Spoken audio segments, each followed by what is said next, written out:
हाय दोस्तों, एक बार फिर से हाजिर हैं लेके एक छोटी सी और बहुत ही प्यारी कहानी।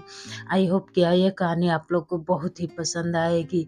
लेकिन दोस्तों, ये कहानी आप लोग पूरा सुने और कहानी सुनने के बाद अगर कहानी आपको पसंद आती है तो लाइक शेयर कमेंट अवश्य करें।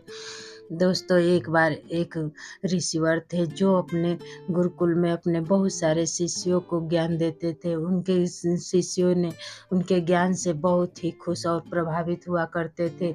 लेकिन शिष्यों के मन में एक जिज्ञासा बार बार उठा करती थी, लेकिन गुरु होने के नाते उनसे कुछ पूछ ही नहीं पाते थे, क्योंकि वह गुरु थे और यह बच्चे कुछ कहने में शिष्य हमेशा घबराते थे कि मैं कैसे गुरु से कोई सवाल जवाब करूं।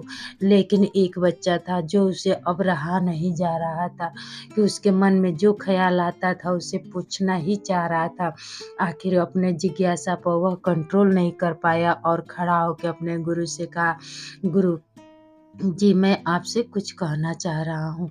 मैं ये पूछना चाह रहा हूँ कि भगवान से जब हम लोग प्रार्थना करते हैं तो हमारे ओठ हिलते हैं और हम लोग मांगते हैं, लेकिन आप जो भी गुरु पूजा करते हैं या कुछ भी, तो उस समय आपके ओठ न हिलते हैं, ना आप कुछ मांगते हैं। ऐसा लगता है, आखिर आप क्या कहते हैं उस वक्त प्रार्थना जब करते हैं आप भगवान के सामने?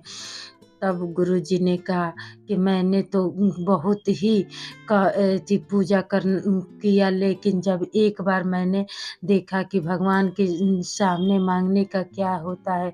एक बार एक भिखारी एक राजा के सामने बैठा था। राजा ने कहा कि मैं प्रतिदिन आता जाता हूँ और तुम्हें देखता हूँ, लेकिन तुम मुझसे कुछ मांगते नहीं हो।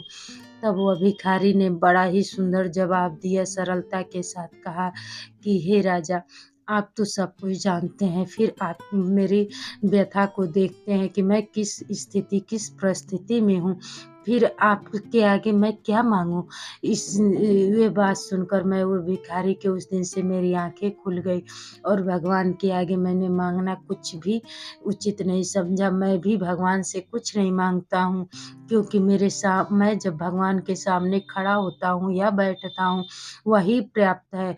इतने में भगवान सब समझ जाते हैं कि मुझे किस चीज़ की आवश्यकता है और किस चीज़ की नहीं, तो मांगने की ज़रूरत ही नहीं पड़ती है। तो मेरे भगवान के सामने खड़ा होना या बैठना ही पर्याप्त है, मैं भगवान से क्या मांगूं।